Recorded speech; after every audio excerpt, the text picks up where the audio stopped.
Bonsoir. Quand on vous a contacté pour évoquer la disparition de Jean Petit, vous avez immédiatement répondu oui. Cela vous tenait à cœur de rendre hommage à ce grand homme qu'il était, hein.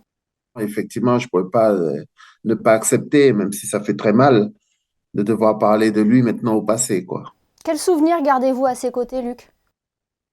Mais que du bon, que du bon. C'est-à-dire que c'est un garçon qui était dévoué. On le voyait, qui était totalement dévoué au club. Moi, j'ai une anecdote quand Arsène Wenger, malheureusement, est un petit peu, enfin, on demande à Arsène de partir. Euh, on a proposé à Jean de prendre sa place, Jean Petit de prendre sa place.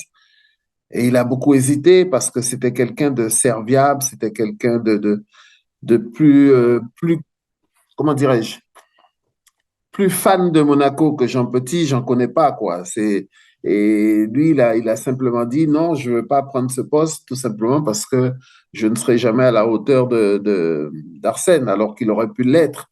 Mais je crois que son amour pour le club a fait que non, il a préféré lui rester comme il l'a toujours été, serviable et rendre les services au club, être là pour le club, mais pas forcément chercher une prestance et à être le numéro un, quoi. C'est ce que j'ai toujours adoré chez lui et que je garderai parce que c'était quelqu'un de toujours présent pour nous, toujours présent quand Arsène ou peu importe, même Kovacs, ben, nous embête un peu. C'est lui qui était là pour venir un petit peu mettre l'ordre.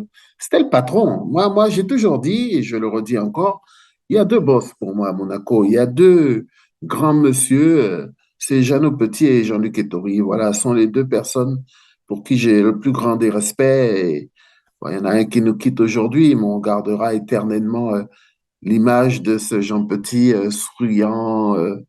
Jamais il se prenait la tête, il se posait pas de questions. Qu'on perde, qu'on gagne, quel que soit ce que l'on fait.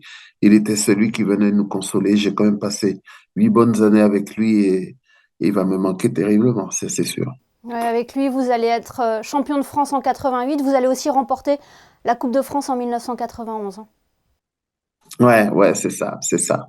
Et d'ailleurs, on le chantait par rapport à ça, c'était de lui dire que, quoi qu'il arrive, il faisait partie des premiers à avoir gagné, puisque, bon, nous, on était... Mais ça, là encore, ouais, c'est bien de parler de ça, parce que il avait une telle expérience, il avait une telle connaissance du club, de tout ce qui pouvait se passer, les alentours, tout ce qu'on pourrait dire, tout ce qu'on aurait pu penser de nous. Il était là pour nous défendre, il était là pour nous apprendre ce que c'est l'AS Monaco.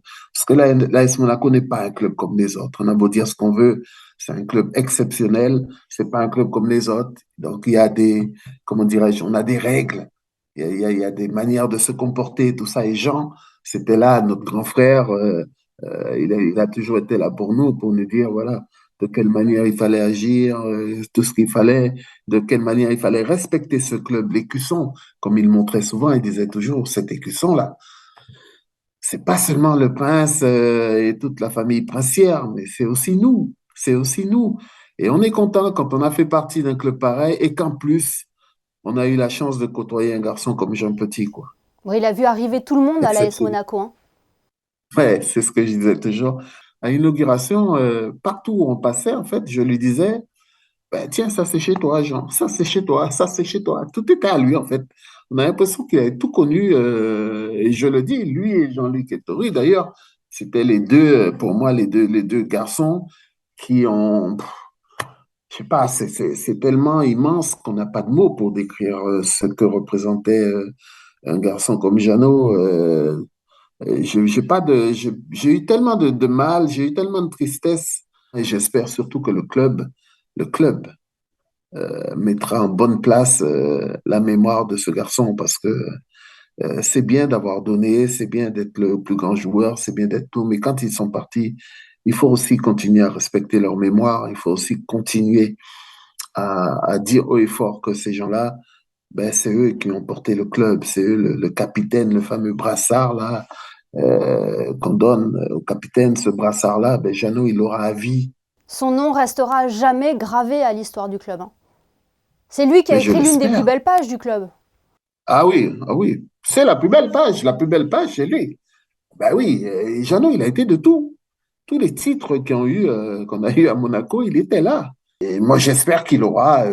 un immense cadre, quelque chose au club pour bien montrer aux petits jeunes, à tous ceux qui vont arriver, à toute la petite relève. Voilà, ce monsieur-là, C'était un gardez-le en grand mémoire, monsieur. quoi. Ouais, moi, j'ai passé quoi, 9 ans, presque 10 ans dans ce club. Et il me disait toujours, il me disait, Luc, tu as beau partir où tu veux, tu as beau penser ce que tu veux, ce club-là, il va te rester dans la tête à vie.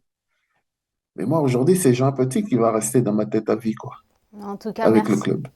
Merci beaucoup, Luc Sonor, de nous avoir fait l'amitié d'être avec nous ce soir, mais pour évoquer la mémoire de Jean Petit, cette légende de l'AS Monaco. Merci.